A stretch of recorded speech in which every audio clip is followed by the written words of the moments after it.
We know what you're against. We know you're against Brexit. You made that pretty clear. But what is the independent group actually for? Well, look, we are a group of independents at the moment. We are not a party and we're not a movement.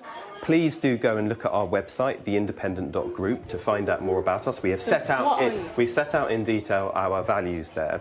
I think, look, ultimately, our party system is broken. You've got a bunch of parties which are divided, which are not doing their job with the competence people expect and not putting the national interest first.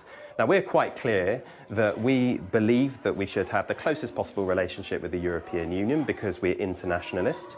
We believe that the individual should be given a platform to succeed, but we have individual responsibilities ourselves, and people don't want their lives to be run by the state, but they need support, education and infrastructure, health service.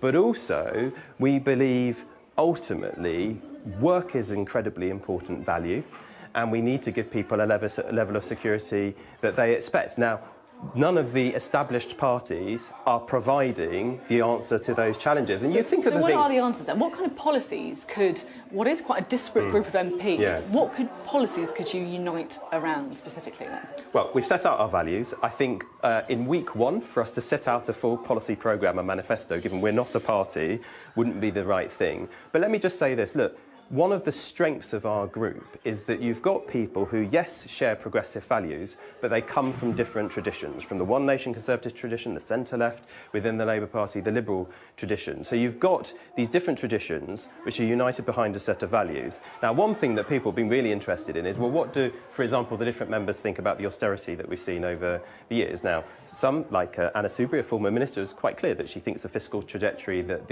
her government was in office was the right one. Others, like me, think actually it was the wrong one. It's quite a big difference, isn't it? Yes, but this is the point, is if within our group we're capable of forming a consensus around policies when we get to that point, then we have a much better chance of coming up with something that can unite our divided nation. See, this is what I think people struggle to understand. As part of our argument is that the old tribal politics, where you have opposition for opposition's sake, is done. I think the public are done with that. I think one of the refreshing things that they have found in the Brexit debate is that you have got people from the left and the right, British politics, for example, who've come together where they actually agree on something. And actually, in any event, I'll talk about the left and the right.